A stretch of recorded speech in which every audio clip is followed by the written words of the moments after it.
everyone. Welcome back to the Just Justine Time Podcast with your host, Justine, or KittyCat23, depending on where you know me from. How is your wonderful day going? Is it going good, bad? Well, no matter what, I really hope you're getting through it. On this week's episode, we are going to be talking about body language and how you can manipulate your body in specific ways to make people see you in a certain light. I know it is February, so there's a lot of people out there trying to win over their crush, or you're trying to do something special for your significant other.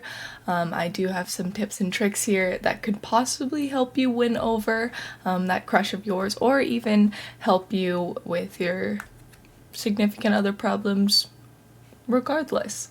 So what is body language? Body language is essentially our ways of communicating as humans or as animals in any nonverbal way. So that's like mannerisms, eye gaze, body movements, etc. So it's basically a way to get a point across without using your words, a lot like what babies will do. So even though there are many different types of body language, you have to learn how to use them properly so that they can be ideal for whichever situation that you are in. So since Valentine's Day is literally right around the corner as when this episode goes out, maybe we should start on ways that you can use body language to get your crush to like you a little more. So first things first, you need to be able to tell if someone does even like you in the first place. I know there's so many instances of people getting the wrong idea, especially, actually I was just watching a Reddit post, like, on TikTok where they read the Reddit posts out.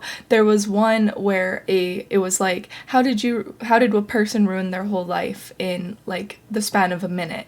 And what happened was there was a guy who was married to his wife for like many years, and he broke up with her and they had like kids together to go after the girl that he was working out with at his gym.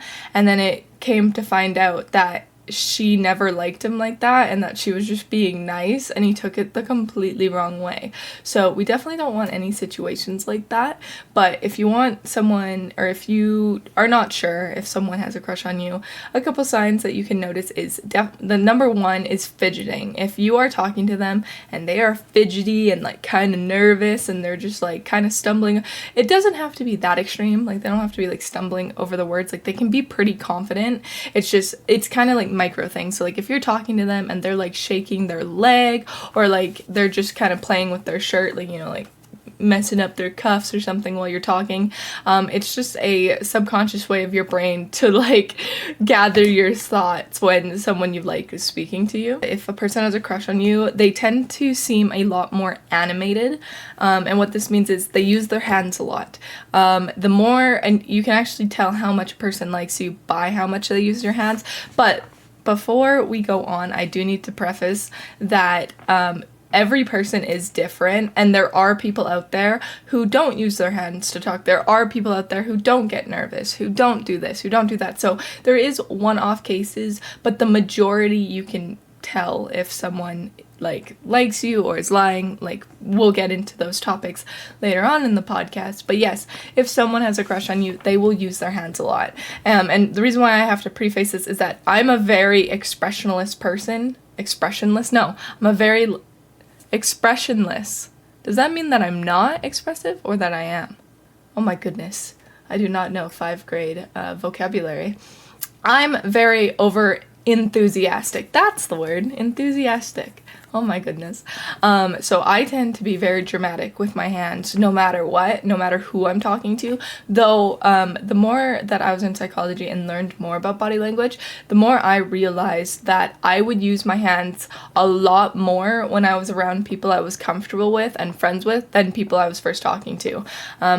If you meet me in real life, if I'm first meeting you, I am the most awkward person ever, and I tend to grab my hands a lot and be very inward. But the second that we like make a breakthrough, then yes, I will start using my hands a lot. But going back to if someone has a crush on you, they will use their hands a lot because they essentially want to grab your attention. So they're gonna like subconsciously try and do that. Another way to tell if someone likes you or has a crush on you is that when you're in a group of people, I've discussed this before, if you're in a group of people, and let's say you're talking, look at your crush and see how they are facing. Is their chest and shoulders pointing directly at you? And if it is, it means that they are listening and that they are actively listening to you. But you also need to understand that you have to look at their feet. Their feet is the number one tell-all if they're actually paying attention to you or not. And in my day-to-day life, I do this trick, and you will not believe how many times people will act like they want to listen to you and they are not.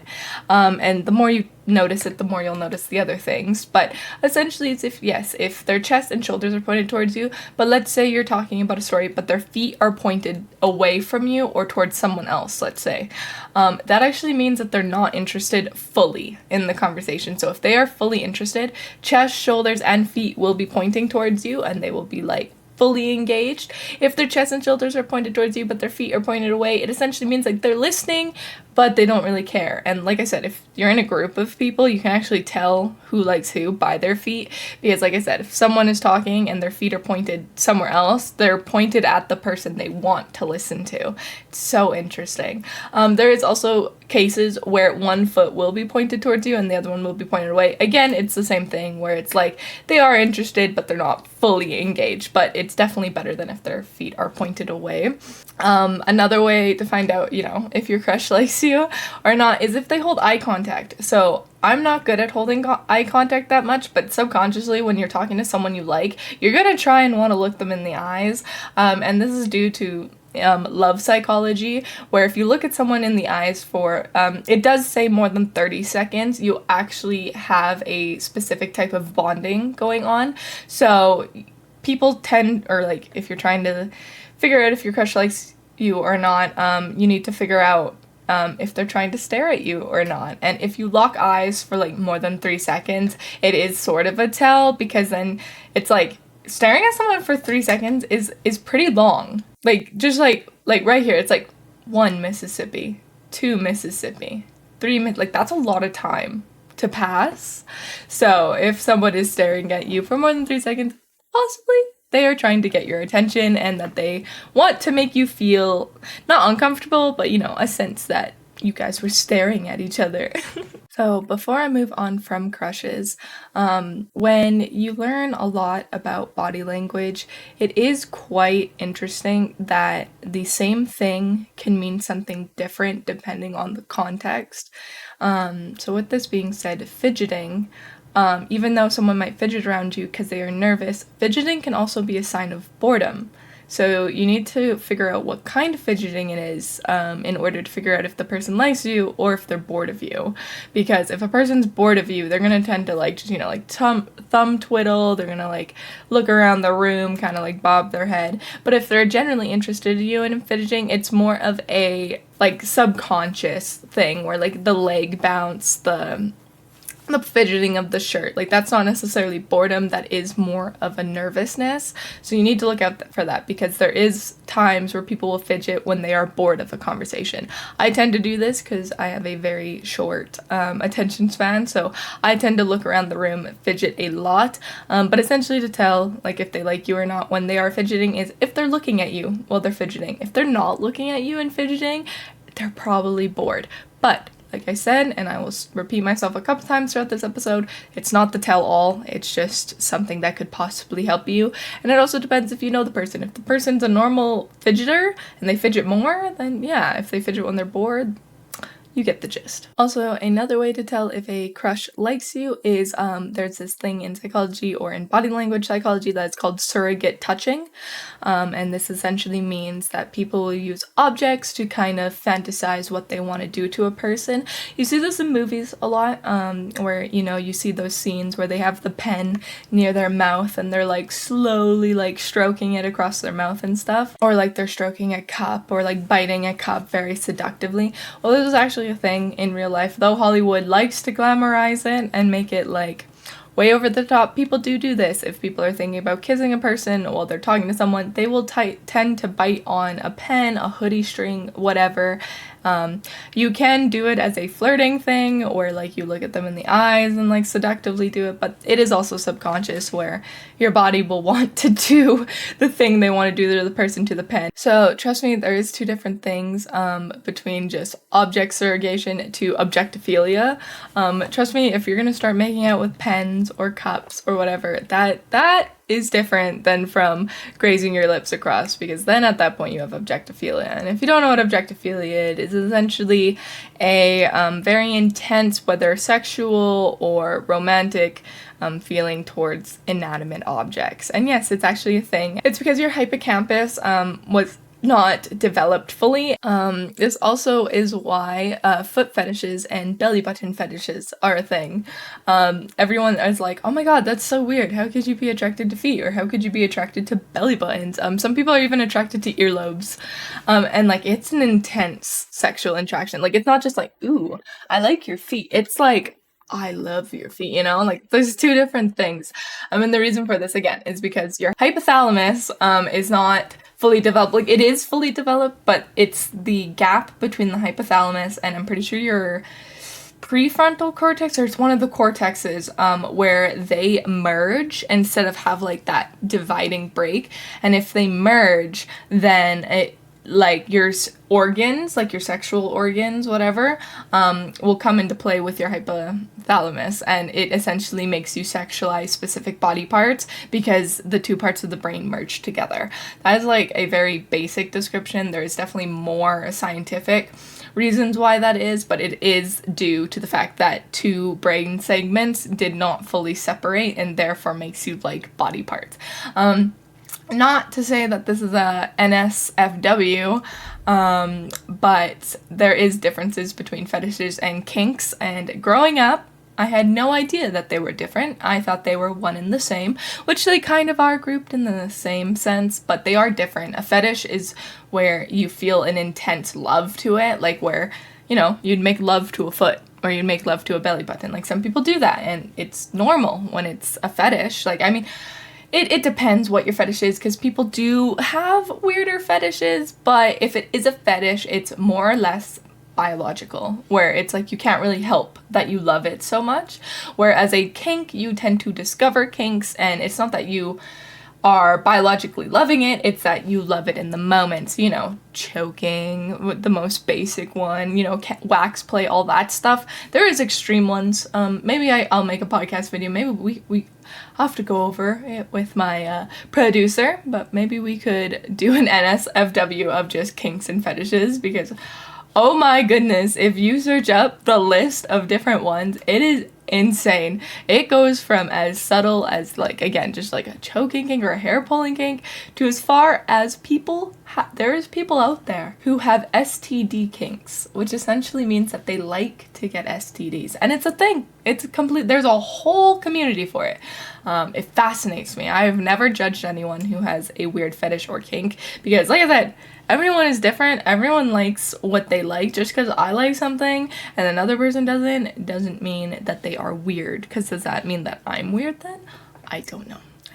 So that is how you can get to tell if a crush likes you, and how to get subconsciously a crush to kind of like you back. Like, again, with that. Also, if someone's staring at you, or if you think someone is staring at you, yawn. Try and make yourself yawn, because oh my goodness. I have this weird thing where if I start saying the word yawn, I automatically yawn. There's different ways people do this. I know that when in the crushing, if you yawn and your crush ends up yawning like right after, there's a possibility he was looking at you, because with yawning there is an automatic response to it, where if someone yawns, someone else will. I have the thing, as you just saw, where if I just say the word yawn and think about it, I will start yawning. And it's a very, very bad cycle, because I'm not tired. My brain is just doing that, and it's so annoying. So if you want your crush to like you back, Or all right, we're gonna move on to more like open expressions, and as well as like getting people to like you more, feel more comfortable. So this kind of falls in with like crushes and stuff, but it is essentially just all around. And the first thing you need to do is have an open body expression. Go figure, hey? What an open body expression is essentially an open body. Do not close yourself up, don't cross your arms, keep your arms out, keep your legs out, don't man spread, but you can if you want. But essentially it's just keeping it fully open. So to get people to like you more, when someone is talking to you, nod. Subtly nod when someone is talking. The normal response that people do is that, like, if I'm saying something that you like, where it's like, I like the color blue, let's say, and you like the color blue, you tend to nod after, right? I'd be like, I like the color blue, and then you would nod and be like, yeah, I do too. But if I say I like the color blue and you're nodding while I say that I like the color blue, subconsciously I'm going to think that you like me, and that like you come across as that I am being heard, or that the person is being heard. And so you tend to have more of a connection there if you are nodding when someone is talking to you. This also helps when you're trying to get a raise. There's two different things you can do to try and get a raise, and the one is the nodding thing. So you can either do it as a response when someone is talking, or you can nod while you're talking. It's really hard to do and hard to master because it can look really weird if you're just like, I want this thing, and you're just like nodding very dramatically. That's not good. But let's say you're trying to ask for a raise. If you're like, hey boss, like I really would like a raise, it would be really good for me, and you're just nodding your head, like, you know, a little bit, kind of in agreement to yourself, again, it will send subconscious signals to the boss and be like, oh yeah, like I should probably give him a raise. And it's crazy how it works. And if that doesn't work, if you're doing the nod thing and your boss is like, no, you can't get a raise, flinch a little bit, kind of like wince at what he says, because it actually makes people second guess themselves. Because humans are very social animals, and we don't like hurting others. I mean, there is some people who like hurting others. I mean, serial killers are, I guess, like off the market, off the list. But people like to make people happy. That is essentially it. Everyone is a people pleaser to a certain extent. So if you flinch, yeah, you might have a chance of getting a better raise. Also, if you want to come across as more open, if you're sitting at two ends of a table, let's say, and you're having a really good conversation, whether that's in like, you know, a meeting or just at school in the cafeteria, clear objects away from you. So if there's like, I don't know, food in front of you, your phone, a laptop, let's say, if you push those to the side and open up the pathway between you and the person that you're talking to, you will again come across as way more open, because it's in the name. Essentially, the more open you are to a person, the more a person will tend to like and agree with you more, depending if you have the same kind of like interest. Because like, yeah, you can be as open as possible and someone could still not like you. Like, it's not a tell-all. If you are closer with a person, and let's say you are trying to get a little touchier, you have to know the person if they like to even being touched. But you may see this in like, what areas would you see this in? Like say teachers, or like your mom or dad does it. But if you have a crush on someone and you want them to like you a little bit, subtle hand on any part of their body will work. The most common is touching their shoulders, touching their knee, kind of like hitting their knee. You kind of see this in a lot of movies and in real life when people have crushes on each other. They will try and touch it. Like, it's where like, oh, Jason, stop. You're so funny. And then like they touch their shoulder and stuff. That is a way to make someone like you, because when you touch someone, you increase the stronger bond between each other. And with bonding, it's like the number one thing when you want to be someone's significant other. So definitely slipping those little touches in will help a lot. And it can be as funny, like it can be like a pat on the back where it's like, oh my God, thank you so much for helping me today. And you like put your hand on their shoulder, right? And like I said, if they don't like being touched, like they will tell you that, and then you kind of have to do other ways. But most likely people are okay with a shoulder tap, or like, like a hit on the arm. Like it's not gonna kill people, but like I said, you gotta respect people's boundaries, because just because you like someone doesn't mean that they have to like you back. And that is what I learned the hard way in high school. So the next way of being more open is an eyebrow flash. If you do not know what an eyebrow flash, it's essentially raising your eyebrows. Monkeys do it all the time. When they want food, you see their eyebrows go everywhere and all around, But this essentially means, the eyebrow flash means that you show interest in something and that you are curious into what someone is saying, i.e. being more open to them. So like it could be professionally, where an eyebrow flash means like, yes, I agree with you. It can be romantically, as in more seductive. Or it can even be as simple as when two people recognize each other, people will do an eyebrow flash. Or in bro code, the head nod. I just found this out. If there's any guys who watch my podcast and want to fact check me on this, because I have heard this from 3 different people now, 2 of them being guys and 1 of them even being a girl. And it is essentially the way you head nod will be how close you are. So if you look up, like you do a head nod up, that means you're like, hey, I'm above you, like what's up? Like essentially saying like, I know you, like what do you want? But if you do a head bow down, it essentially means like, hey, I know you, but I'm like kind of shy and like lesser than you. I forget what it is in bro code though. I'm pretty sure. And like I said, if there's any guys out there who want to tell me what it is, I'm pretty sure the head nod up means, hey, I know you. And the head nod down means, like, I respect you, like, we're both here. So, like, if a guy and a guy know each other, they'll do a head nod up. But if you're, like, at a gym and don't know a person, but you, like, complete a set, then you'll do a head nod down. And it's, like, a thing of approval. Psychologically, like I said, that's bro code.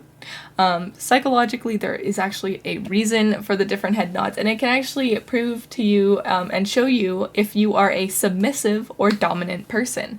If you greet people by doing a head nod up where you put your nose up in the air, it could mean that you are confident / cocky. And by cocky, I mean people who do the head nod up thinks that they are better than the person they are approaching. So not like in a bad way, but essentially like parents might do it. Like parents would do a head nod up to their kid because they are in power of that kid, or people who think that they are better than people will do a head nod up. Like I said, don't get it mixed up because confident people also do this. So do not get confused with confidence and cockiness, since they are different, though they are a fine line of being the same.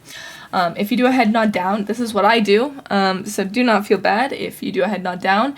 It essentially means that you are a submissive person, that you will bow your head to people. So if you do a head nod down, you are basically saying, hey, I am lesser than you, but how are you? Like, you're just like, it follows back to back in the day where you would greet like royalty and stuff. You definitely bow your head, and that is kind of where it comes from in psychology. So again, going back to the open expression, after the eyebrow flash, there is also thumbs up. So I actually saw a TED Talk of this back in high school, and it is basically if you're talking with your thumbs up, your thumb sideways, or thumbs down, except it's like almost impossible to talk with your thumbs down. That was just kind of like an example. Politicians, if you ever see politicians talking on the stand, you are going to see their thumbs up and their hands interlocked, and it's like this weird thinking pose, or like whatever, like, and they twiddle their thumbs and they're like, yes, that is very cool. When you have your thumbs up, it is giving you an open expression, and it is essentially being very welcoming, and that you're telling people that my point is right because my thumbs are up. Because it's the symbolistic thing of good job, so people are gonna know that. But yeah, that's why politicians do it. So whenever you're talking in a meeting, subconsciously or like consciously, try and keep your thumbs up and kind of like put them together. Also, when you do this hand pose, when your hands are intertwined with your thumbs up, it can also make you come across as an intelligent person. And the reason why is because, well, when you think of intelligent people, they tend to be humming and hawing and talking about something. So if you do this specific body language, you will come off as wise and intelligent, though make sure that your words are backing up what you're saying, because if you don't know what you're saying, it might look bad for you. So going back to people trying to get people to like you, you may have heard this on TikTok, as it's been coming up a lot. In the last couple episodes I did BPD, which was a borderline personality disorder. And there is a big talk that people with BPD will mirror people. I'm not sure if I said that in my last podcast, but if I did, good job, past Justine. But mirroring someone can affect the outcome of your friendship or like relationship. And if you don't know what mirroring is, it is essentially copying someone when they are talking, but doing it to a point where it's not like copycatting. So if someone has their arms crossed while they're talking to you and they're bouncing your leg, as they are talking, if you are not in that position, you can slowly get into it. So if they're talking, I don't know, about their walking their dog on Sunday after a party, I don't know, like they're just talking about something random, and you see that they are crossed armed, slowly cross your arms. Don't do it like so it's like subtle, or don't do it so that it's noticeable, but like cross your arms first, and then as they keep talking, then start bouncing your leg. And then if they switch positions, try and do it with them, but again, don't make it obvious. Like I said, body language takes a lot of work to perfect if you want to be manipulative, because that's essentially what we're doing, manipulating people for them to like us. But yes, mirroring will help people like it. And the reason for this is because subconsciously people like to be followed. And by that it means like it cues desires to be like heard, essentially. And it creates this feeling of similarity and likeness. So like if someone is talking with their hands, then you start talking with their hands. If someone is closed off, you be closed off, and people are going to feel like they have a connection with you because they are going to think that you guys are the same person, even though you're not. You're just literally faking it. And that is why people with BPD, or you'll hear a couple neurodivergent people say, I have so many friends, and the only reason why I'm friends with these people is because I mirror myself to each situation. I was like this. I didn't mirror intentionally. I am just like I said, I'm very enthusiastic expressions, so I tend to copy people just normally. Like, I don't know why I do it. I tend to do it because I've always been a people pleaser. I've said this in a couple of podcasts that I am a huge people pleaser, so I will try and get people to like me by, i.e. copying them subconsciously. So with that, you will hear people, or I was back in school, I was friends with everyone. I was friends with populars, I was friends with the not so populars, I was friends with the weird kids, I was friends with the not weird kids, like I was friends with everyone. And it's because you adapt to what friend group you are in. Also, you can use the same information to get someone. If you don't like someone, you can make them not like, you can completely set boundaries between each other. Like if they are very open and expressionless, stay calm. Don't react to it, and you'll create a subconscious boundary that the person will think that you don't like them, which is the impression you are trying to get off, which is a good thing. You can just do it without being mean. So like if someone is like fidgeting and really nervous, just don't do it, and just ignore what they are doing, and it will kind of have, instead of the sense of likeness and similarity, it will show a sense of dislike and dissimilarity. Also, mirroring, research has found that there's 3 things that researchers found: greater compliance when you mirror someone, salespeople use it, and you receive larger tips. So if you are a waitress or anywhere in the industry where you can get tips, mirror people. And I've actually seen this in restaurants. Servers are trying to get their tips, so mirroring does work. And salespeople do it, especially door-to-door salesmen. And I actually had a boss where I used to work who actually told me this tip too, about mirroring, that if someone is like humming and hawing, a salesperson, when you hum and haw, you put your hand on your face, you're like, I don't know. A salesperson will actually do it too, and it is a way to increase sales. So don't think that salespeople are your friend, because they are just trying to get your money. That's all I am going to say. So again, with mirroring, you can actually change a way a person is acting. So if a person doesn't like you, and you know that they don't like you, and they're very closed off and harsh towards you, you can actually try and use open cues. So what we were just talking about earlier with thumbs open body, moving things out of the way, you can use open cues to try and get them to open up. Because so people, again, it's all in the subconscious. People will subconsciously try and do things all the time. So if you're opening up and then they may start opening up. It's not a guarantee, but it could possibly help to get someone to open up to you. So another way you can tell or get someone to like you, it's not necessarily get someone to like you. This is just a phenomenon that happens. So this is called the Dutchin smile. If you do not know what the Dutchin smile is, it is essentially the ear-to-ear smile that shows crow's feet. And that is the best way to explain it, because even though us younger people, I'm not so young anymore, but younger people do not have crow's feet. When you smile ear to ear, you are going to get crow's feet no matter what. And this is actually, research shows that this is shown as a genuine smile. And if you want people to think that you are genuinely happy, you do the Dutchin smile. And you do it subconsciously when you are super happy. When you receive a gift you really like, you tend to do the Dutchin smile.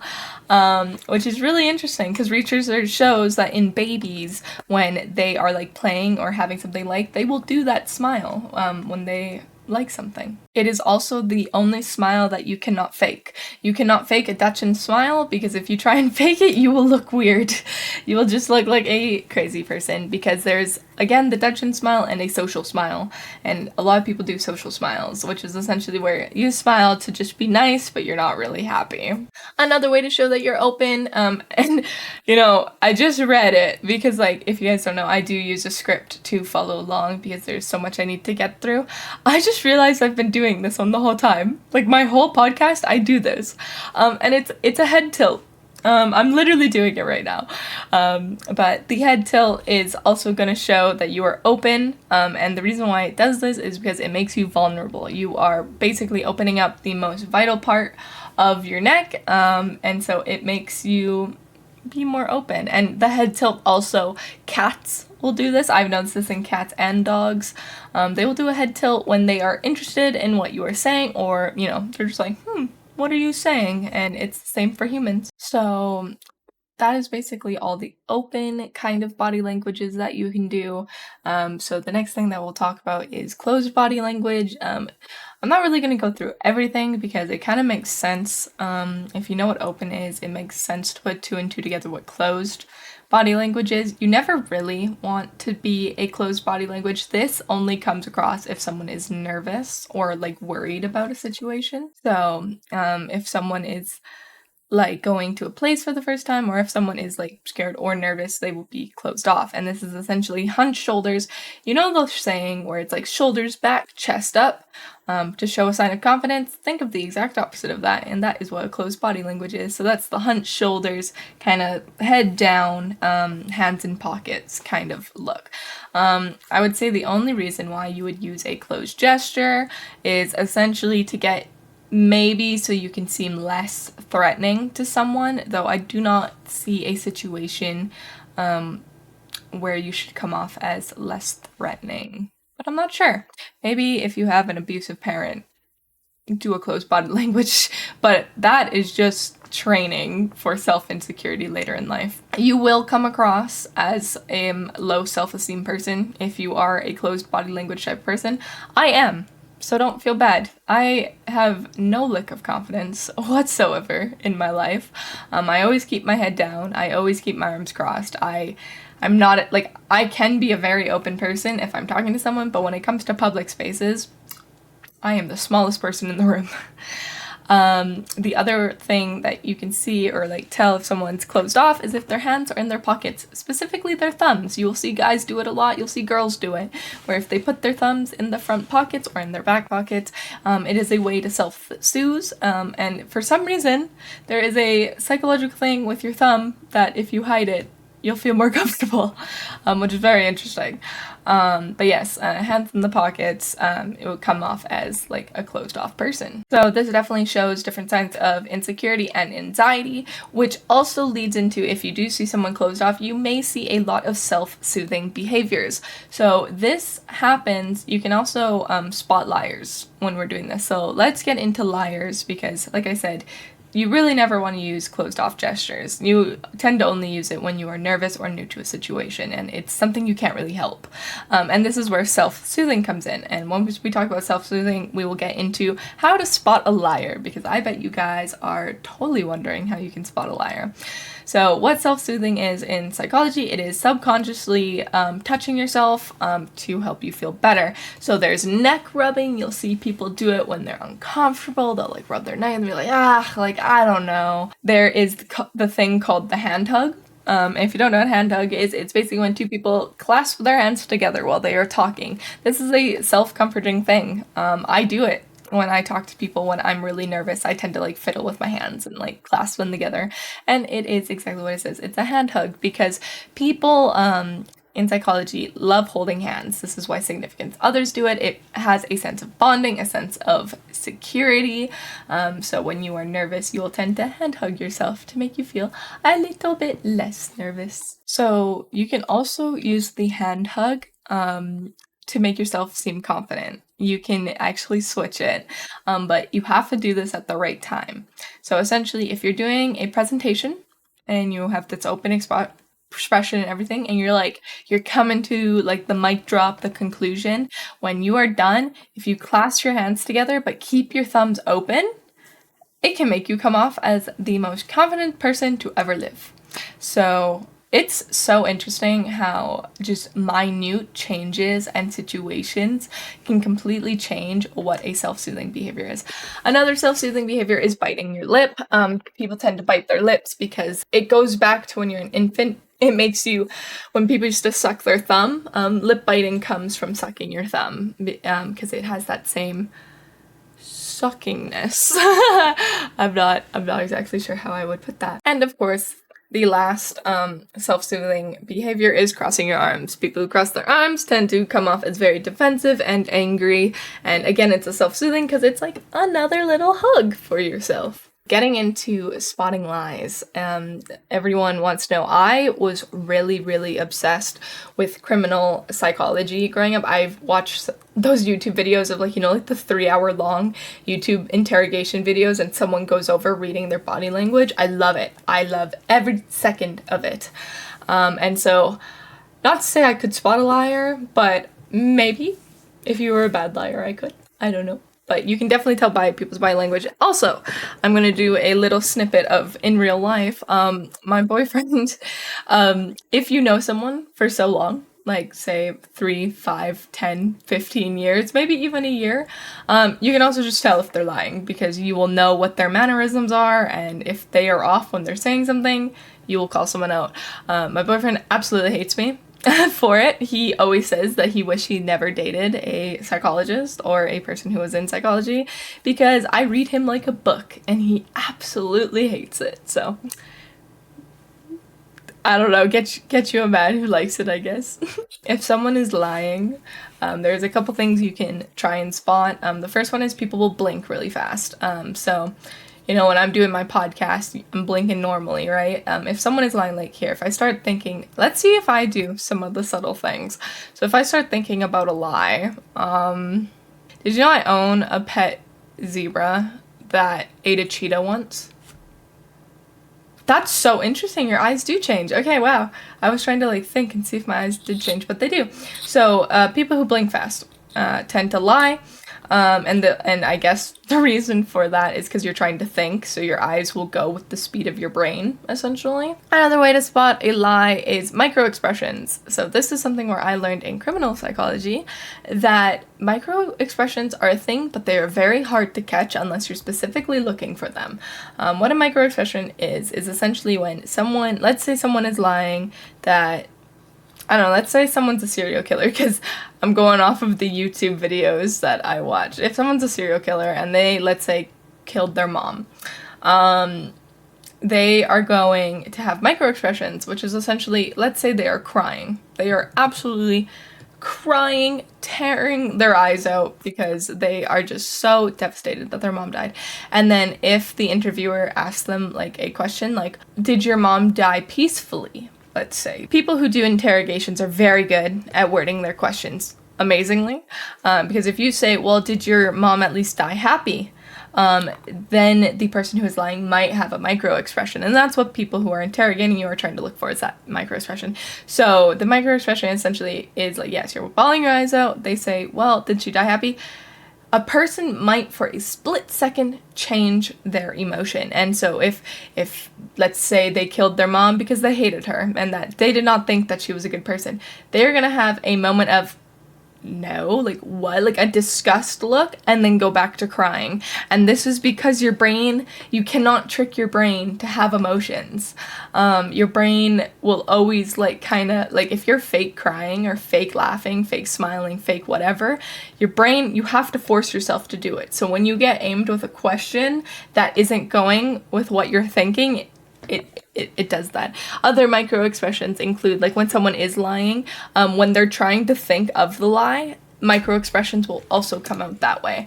So like if you're thinking about like, how did you lose your pet turtle, let's say, and you're trying to say, instead of saying that you got rid of it, you are trying to say that it got lost. When your brain is trying to think of something, you will get little micro expressions because you might like laugh at what you are thinking of. Like if you think something as crazy as, yeah, my turtle jumped out of the tank, and you're thinking about that, your face will kind of like react to it. And that's why good liars, or people who are really good at lying, have a very good, they're very in tune with their facial expressions, because facial expressions are very hard to hide.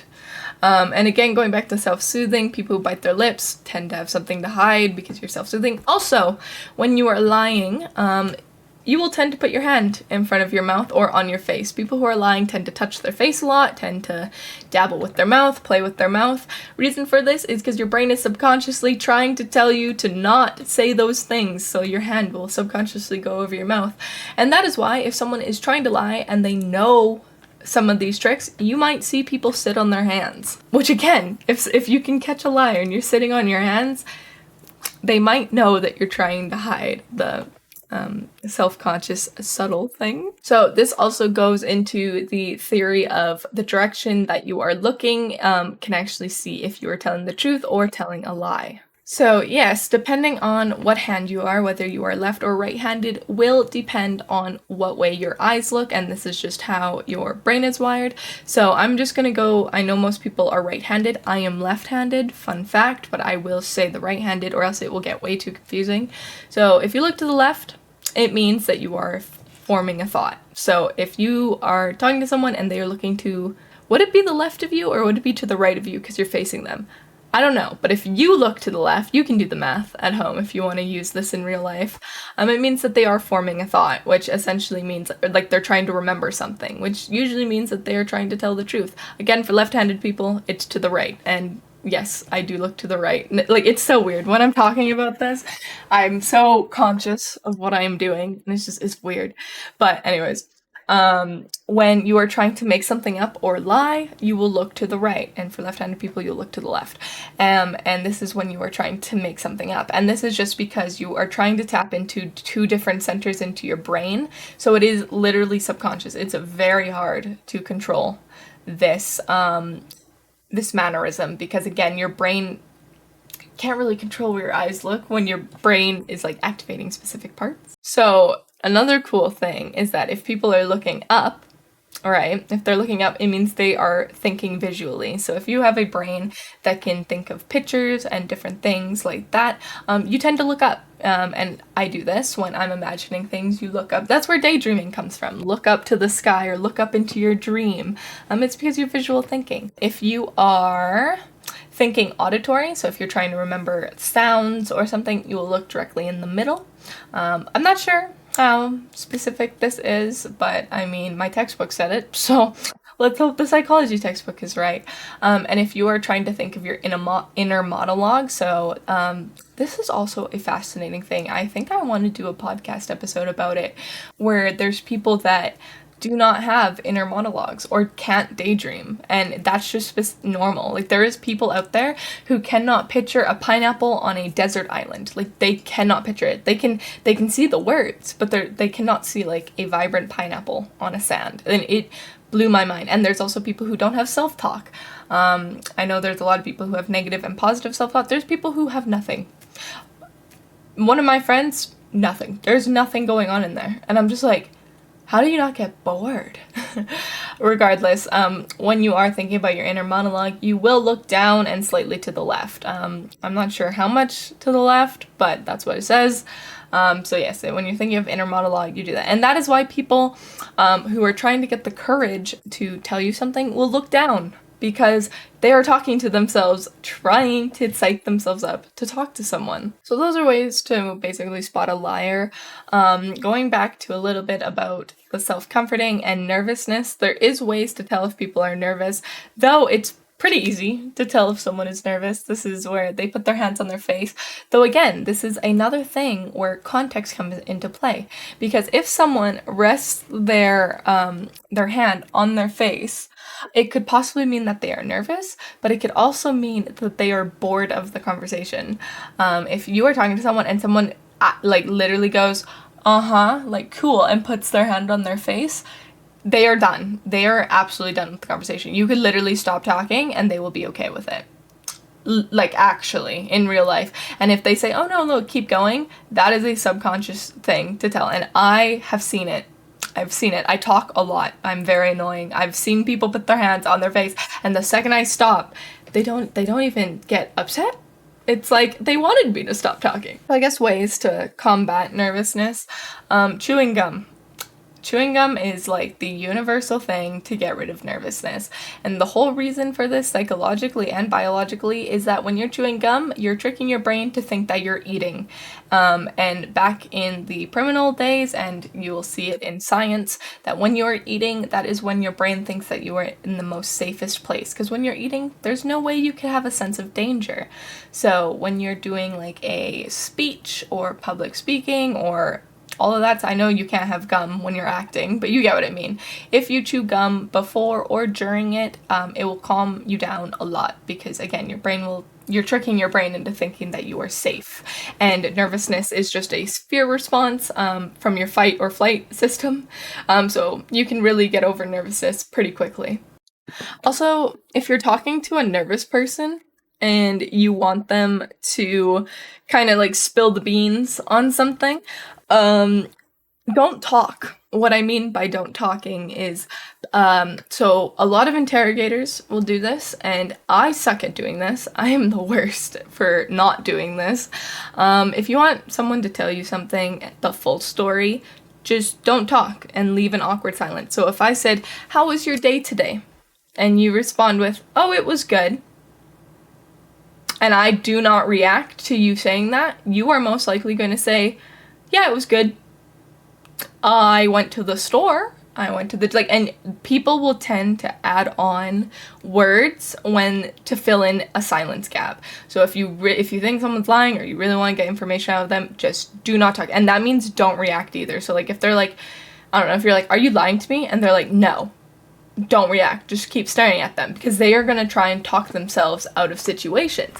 And this is actually what salespeople do. Again, salespeople, man, they are just the bane of everyone's existence. I'm kidding. I'm sorry, sales associates out there. I understand. It's tricks. It's all good. It's all good.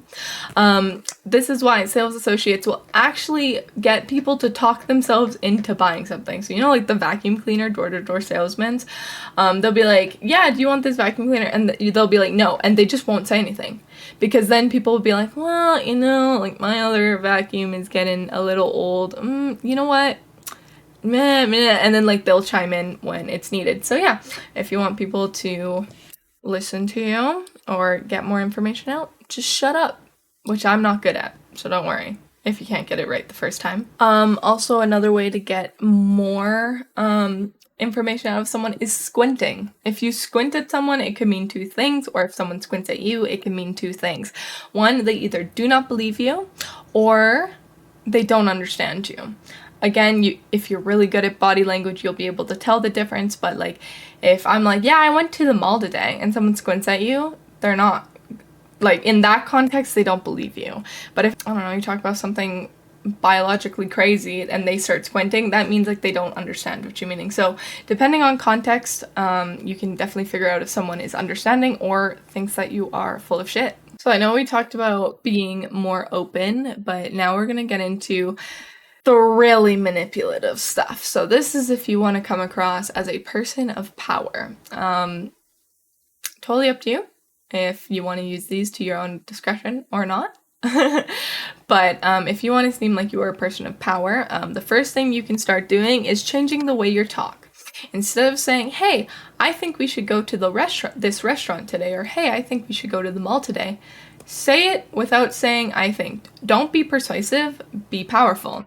So instead of saying, I think we should go to the mall, say, let's go to the mall. This basically means you're giving the person not necessarily a choice. You're just kind of like, let's go. So yes, if you want to be in power, say it that way. But if you want to come across as a person in power, but also really nice and not an asshole in a specific way, always give people choices. So even though I just said instead of giving someone a choice and just saying, let's go to the restaurant, you can also frame things in giving people a choice, and this can make people like you a lot more. So essentially, by giving them a choice, you can be like, instead of saying like, what do you want to do today? You can also be in a specific state of power where you're like, well, let's go to the restaurant or the mall today. What do you think? Like, frame it in a question, even though you want to get like what you want. Like, let's say you want to get ice cream today because that is exactly what you want and you've been wanting it. And like someone's like, well, what should we do today? You can take it to two options depending how close or how well you know the person. If they're easily persuaded, you can just say, let's get ice cream, and you will get ice cream. Or if you want them to like you more and also be in a position of power, you can kind of be like, well, let's go to Dairy Queen. Or let's go somewhere with ice cream. Where do you want to go? Like, essentially create it so that the person thinks that they are in power, even though in reality you're in power and they're not.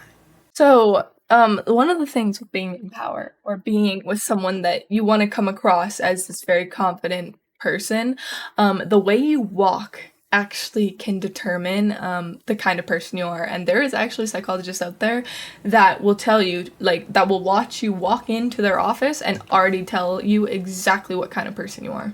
It is absolutely insane, but it's a thing. It's a thing, and I'm going to tell you what the different ones are. So if when you're walking, your weight is forward and you're quick, so like you know where you're going, and your weight's forward, so as in like you have a little lean forward, but like proud chest, chin up. This means that you come off as quick, cold, and competitive. Right, Guinness?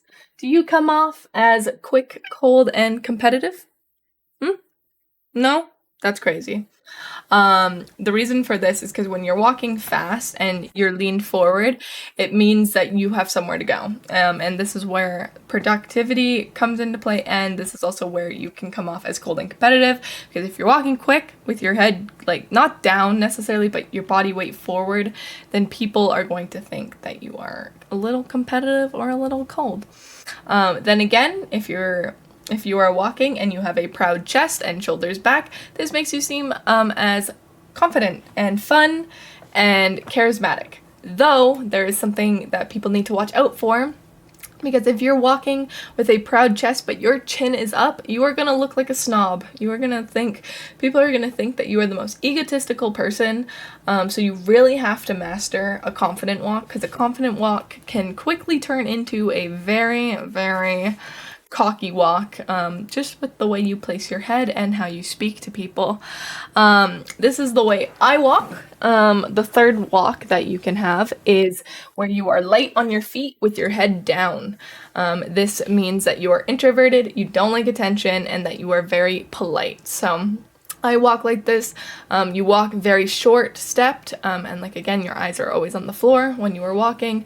Again, it makes you come off as a very insecure person, low self-esteem, though it does make you come off as polite, because as we were talking about with the head nods, when you nod down, it means that you're a submissive person. So of course, if your eyes are to the floor, you're gonna look like a very submissive, polite person. So I guess you can use it in regardless what you want to use, but I'm not sure. If you are have this kind of walk and you don't want to walk like this, and let's say you're walking one day and you catch yourself looking at the floor with like your eyes glued to the floor, and you're like, damn, I really don't want to walk like this. There's this thing called a visual reset. Gordon Ramsay does it all the time. If you see people put their hands on their face and rub their face, It is a visual reset. This essentially resets your brain and be like, okay, let's approach this situation again. So, if you're walking and you're like, I don't want to do this, do a visual reset and then start up and walk the way you want to walk. And you know what? It might just work. Other ways that you can come on, even with your walk, you can come across as charismatic. There is literally the 3 golden things that you need to do to become charismatic. It's called SOG. I know. What a great name. SOG, right? And what this means is, the first one is slow. So talk slow. I don't know how slow you need to talk. I'm not confident or charismatic, so use that to your own excretion. But yes, the more slower you talk, the more you will come off as wise and as all-knowing. Then if you're talking fast, it makes you seem like you're very unsure of yourself, and yeah, that's exactly who I am. The O in SOG means openness. Again, we all talked about opening our body and everything, so it is great. Just do everything that I've been telling you to do. And the G is grounded. Be grounded to the situation, which essentially means be present in the moment, understand what is going on around you, and it will make you more charismatic because, again, all we've been talking about is literally looking at people and understanding people's body language. If you can be grounded in that moment and look at what people are doing, you are going to be able to read people better, which in turn will make you come across as way more charismatic than the average person. With that, there is also just like a little fun fact that I want to put in there that I haven't been able to put in this episode yet. The Superman pose is a body language pose that a lot of surgeons will use. Well, not a lot of surgeons, but essentially you can use the Superman pose if you are feeling overwhelmed and you do not know that you are going to be able to do whatever you're trying to do good. You can do a Superman pose, and this is where your hands are on your hip, shoulders back, chest proud to the sky, and your head to the air. Essentially like Superman. This resets your body and makes you think that you can achieve anything, hence Superman. You take a really big breath in, big breath out, and it tends to calm you down completely and make you feel like you have better control of the situation. With that being said, if you are going to start doing this all of a sudden without like any warning, and your friends in your life notice that you are changing, this may lead to cognitive dissonance. And cognitive dissonance is also another factor into why some people think people are cocky or insecure and all this stuff. Because what cognitive dissonance is, it's a mental conflict that where your beliefs don't line up with your actions. Or in turn, it means that your beliefs don't line up with another person.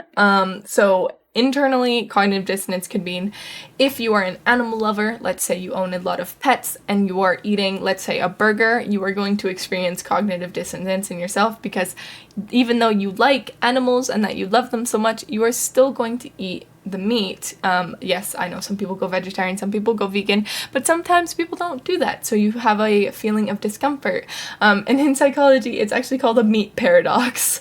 It happens a lot. I mean, I've even had it. I'm going to do another fun fact. So many fun facts this episode.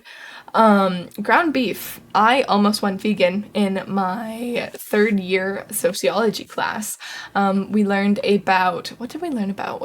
It was either medicine. I think it was medicine. And basically, my teacher showed us a documentary of mad cow disease. And if you don't know what mad cow disease is, it's E. coli that happens to be in ground beef, and if you even taste the blood of it, you will basically die. But that's not the cool part. The cool part, whether you think it's cool or not, is that since ground beef here in Canada and the USA, or actually everywhere around the world except Europe, does this to their ground beef. So since ground beef is so needed around the world, like it's like one of the most common ingredients everywhere, how do I explain this?